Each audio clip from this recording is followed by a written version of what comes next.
y'all, what is up? I'm here in the Student Center snack shop, as you can see. Super sad that we can't gather in person, but just because we can't gather in person doesn't mean that we can't gather.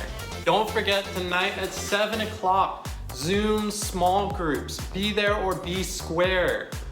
But before we have small groups, right now we have some amazing worship and an awesome lesson planned for y'all. So without further ado, let's hop right into that worship. Hello, Homework family. My name is Gregory Self. This is my friend Jaden Like, and this is my dad. And this song that we're going to be singing is Lord, I Need You. And it's a message to God, just saying how every day we don't know what obstacles we may face, whether it's temptation or just life in general. But it's just a prayer to God, and I pray that you sing along with us.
Hey, welcome back, guys, and thanks again for tuning in. For the last couple weeks, we've been talking about families, whether it's important families in the Bible and your families too. But in all the stories that we talked about or shared, there's always at least one family member that has messed up big time. And we've heard stories of lies, deceit, disagreements, jealousy, selfishness, and even murder. But sure, some of these may sound extreme, but they're all different parts of the stories of the Bible, and sometimes they're part of our family stories too. And in each of these stories, there's always going to be plenty of opportunities to receive forgiveness or give forgiveness. And a lot of times, in families, it's easy just to be like any regular, ordinary, typical families that it's easy just to be angry at people. When someone does you wrong, or especially if it's a family member, it's easy just to turn to anger. It's easy just to turn to bitterness, and it's easy just to be resentful and just hateful towards that person. Those things are easy. Those sometimes it just comes naturally sometimes. It's in our nature. Just when someone does wrong to me, especially if it's a family member, sometimes it'll even tick you off even more, and then you'll just be more prone to just to be hateful. And but it's harder to forgive. But that's what God has called us to do when people have done us wrong, or or we have done something wrong. God has called us to forgive. It's easy just to turn to hate and anger, but it's harder to forgive. I remember one time when I was a kid, I was asleep in my room, and in the middle of the night, you start hearing things. So I started getting scared. I was like, "What's going on?" I was like, my door started opening, so I started peeking a little bit, and I see it's my mom, and she's coming through my door. I'm thinking it's like 3 in the morning or something. I'm like, "What's going on here?" And so I was like, maybe she's just checking up on me or whatever. So I was like, I ignore it. And then she goes to my desk, and then in my head, I'm like, what's going on here? And I see like she opens up my wallet, and I'm like, okay, that's my wallet. That's crazy. What's she doing at 3 a.m. with my wallet? And so she started taking cash out, and I'm like, okay, that's even crazier. So in my head, I'm like, all right, I just seen my mom take like whatever amount of money at 3 in the morning. So I don't even say nothing. I'm just in shock. So later on, I go back to sleep. I wake up, and I'm just mad. So I didn't even see my mom because she left for work, and so I'm just mad in the morning. It's just me and my brother, and I'll tell my brother, I'm like, yo, I think mom just like she took some cash from me, and he's just like, word? I'm like, yeah. I'm like, yeah, that's crazy.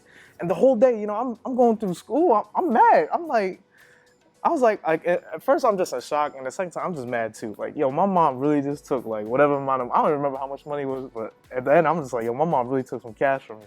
So I'm just heated whole day. I come home, and I'm still heated. And then my mom come home too. And she's like, hey, how's school? And I ain't trying to listen. I was like, man, you just took some cash from me. I ain't trying to hear that. And then, I'm just mad at her, and then she starts telling me to do things, and I start yelling back at her, and then she's just like, whoa, what are you yelling at me for, da-da-da. And I started telling her, I was like, I seen you took cash from my room, blah, blah, blah. And then she, I'm just mad and yelling at her. It's like, yeah, you took money from me. And she's like, Jason, I was just breaking some change. She was like, if you check in your wallet, it's the same amount of money. I just need to change for the toll. And I was just like, oh.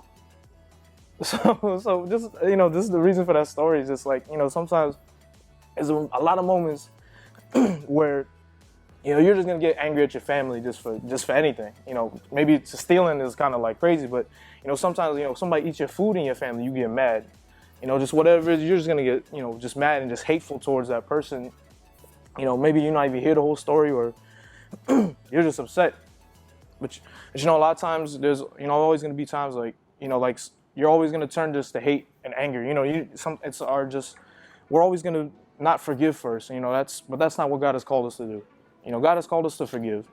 And here in the story in Genesis, we're going to tell a story. This is a story of a family too, that God was able to use for the good. Whether their lives were just all turning crazy and everything was just messed up.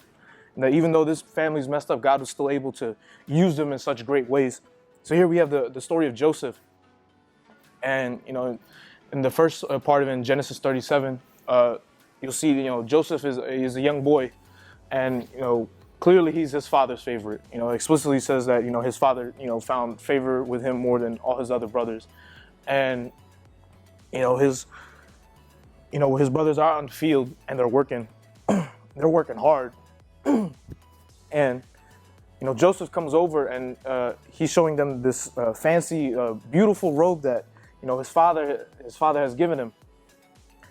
And his brothers are working in the field, and it's hot, and they're tired, they're sweaty, they're hungry, they're thirsty, and then they have their little brother just come frolicking towards them, showing them off this, this beautiful robe to them. He's clearly not trying to help them. He's putting on this beautiful robe. I don't think he's trying to help them in, the dirty fields, and then, I know I'd be mad too. And later on, Joseph tells him, his brothers and his father about this dream that he has, that he, in the dream he has them bowing down to him. And, after that, his brothers are just, they're just mad at this point. And then his father is just like, whoa, where's this coming from? At this point, Joseph just seems arrogant and obnoxious to them. They're just like, yo, you come frolicking to us and, come showing off to us, this beautiful robe. And now you're telling us of this dream where, we're bowing down to you. It's like, okay, you're crazy. And you're just making me mad at this point. And then later on the story, and then you jump to verses 18 to 36, here, Joseph is a little older now, and, his brothers have been plotting to kill him. They're just like, we got to get rid of Joseph. He's father's favorite. We're not getting anything out of this. Joseph is just getting on our nerves. And it's a little extreme, you might think, but, even though, killing someone, that's super extreme. But, just in their minds, Joseph was just, they just had all this hate and just anger towards Joseph. Like, we have to we just got to kill him. So they start making up this plot, to kill Joseph, but, all these things happen, and instead, they end up, selling him to these slavers, and then, they take his robe and, they get it all beat up or whatever, and they, try to show his father, like, hey, Joseph died. And just, so they got rid of him completely. And, through the story, you just see that, it's just all, you just see it, and it's just all full of just anger, hate, resentfulness. And it's just like, you're just thinking, how does God use this? How does God use all, this anger towards Joseph? How does, all this hate, how does it all work out for Joseph? Joseph just got sold out by his own family. And now he, if you look through the story, he's in Egypt, he's going through all these things. He ends up in prison, and it's just all, everything's just terrible that's happening to Joseph. But then later on, God takes Joseph and he brings him from the bottom of the, just from being in prison and everything. And, he raises Joseph up to be like the Pharaoh's right-hand man. And then later on, there's this, giant famine across the land. And then, once again, Joseph is in charge of just giving out, food and just supplies to everyone. And, his brothers, they come because, they need food too. So, they're coming to get, some of the supplies and the food. And then at first they don't recognize Joseph. And then, everything is just confusing. You're thinking Joseph would be angry at them. But instead you'll see that, Joseph does something else. And then, in chapter 50, verses 15 to 21, it says, when Joseph's brothers saw that their father was dead, they said, what if Joseph bears a grudge against us and pays us back in full for all the wrong which we did to him? So they sent a message to Joseph saying, your father charged before he died, saying, thus you shall say to Joseph, please forgive, I beg you, the transgression of your brothers and their sin, for they did you wrong. And now please forgive the transgression of the servants of the God of your father. And Joseph wept when they spoke to him. Then his brothers also came and fell down before him and said, behold, we are your servants. But Joseph said to them, do not be afraid, for I am in God's place. As for you, you meant evil against me, but God meant it for good in order to bring about this present result, to preserve many, many people alive. So therefore, do not be afraid. I will provide for you and your little ones. So he comforted them and spoke kindly to them. It's just amazing how that all these the events just transpire, and then how it all just just comes together in the end. Joseph chose forgiveness instead of bitterness. You see that his brothers betrayed him. They sold him to the slavers, and Joseph goes through all these trials and just tribulations, and then instead of just being angry and just he could have just ordered all the guards just to arrest all his brothers and throw them in prison, just do the same things that that happened to him, and he can just throw it all back in their face. But instead, Joseph chose forgiveness. He allowed just God to just move in his life and just saying, I know these people hurt me. I know they did me wrong. At the end of the day, Joseph realized, these are my brothers. This is my family. And Joseph, it says clearly, you can just see it, like his emotions, it says Joseph wept when they spoke to him. he's genuinely and truly just you just see that the love that he has for his brothers, and even at the end it says that he comforted them, and spoke kindly to them. Joseph, he just turned around and says, I know you guys, did all these things to me. I know you guys hated me. I know you guys were angry towards me because of all the things I did to you. But, he's like, I forgive you. He comforts them and he speaks kindly to them. And I think that's just, one of the just amazing things that you can see. And then if we just, fast forward just many years later, and we have Jesus, and he's speaking to his disciples about this this parable, and it's about this rich man, and he tells them the parable of that there's this huge debt, but of this huge debt that this dude owes this rich man, but the rich man forgives his debt, but then the dude who got his debt forgiven eventually the same thing happens to him, and he doesn't forgive that dude. And and the whole point of that story is just that it's just saying that Jesus is telling us that God has called us to forgive just as God has forgiven us of just everything we've done. It doesn't matter what we've done or what we will do, or our past or whatever. God has forgiven it fully, and there's a lot of times where we're always going to continually disobey God and continually just be in disobedience. But God is still going to continue to love us. Matthew 18, verses 21 to 22, and it says, "And Peter came and said to him, Lord, how often shall my brothers sin against me, and I forgive them? Up to 7 times? Jesus said to him, I do not say to you up to 7 times, but up to 70 times 7. And here what Jesus is saying, it's like, forgive, you shouldn't just, forgive them just 7 times, but Jesus says, 70 times 7. He's not literally saying, this literal number of this is how many times you should forgive a brother, but he's just, expounding on the fact that this is how much God has forgiven you, and how much God will always forgive you, and just how much He just loves you. It's just that it's just that great.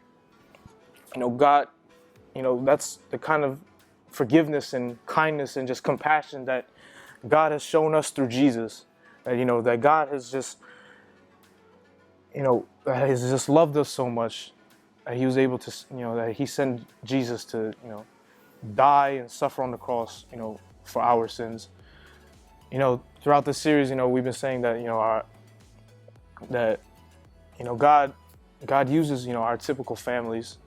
Sometimes, we don't think that, our families are that great, or maybe we think our families are broken, we are hurt, but, God is able to just work in those, moments. God, if you don't think God is able to, work, or you don't understand how big our God is, that, God is able to just move and just, you just got to let God work.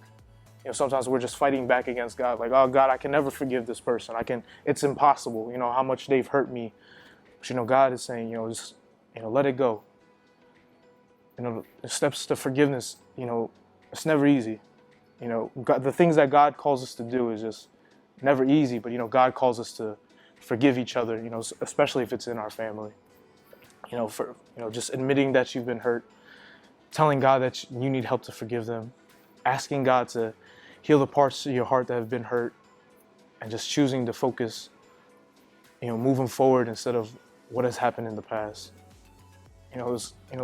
Sometimes, a lot of times in your life, it's like, how can I forgive this person? How can I do that? Sometimes it's hard, and you may not have all the answers, but who has the answers? It's God. And sometimes they might not come right away. Sometimes you have to wait, and God might just as long as you just go to God about it, and just pray, and you just let God move in your family. You just let God move through you, and that maybe it's hard to forgive. I get that. I've been there where it's it's impossible to forgive, where it's just like I can't forgive this person. It's impossible, God. But just letting God just move just moving just your family, just letting Him, God just take over. I can't do this, but I know with you I can. Just changing your attitude, just changing the way that you go about things. just letting love and just forgiveness and just compassion towards that person, just with the help of God, just overwhelm you and just show them the same forgiveness that, God has shown us. And, the 3 things I just want to challenge you guys with today is that if you are struggling with someone that you can't forgive, go to God about it. And, second, think about why you want to forgive them. What have they done to you? Go to God with it. God, this person has done this, and God, it's hard. It's hard to forgive them because of this. Just go to God in prayer. Just give it up to God. And if you need even more help, go to your in a bit we're gonna meet with our small group leaders. Talk to them. If you're really struggling with something, you're talking to God about it. Maybe you need more help.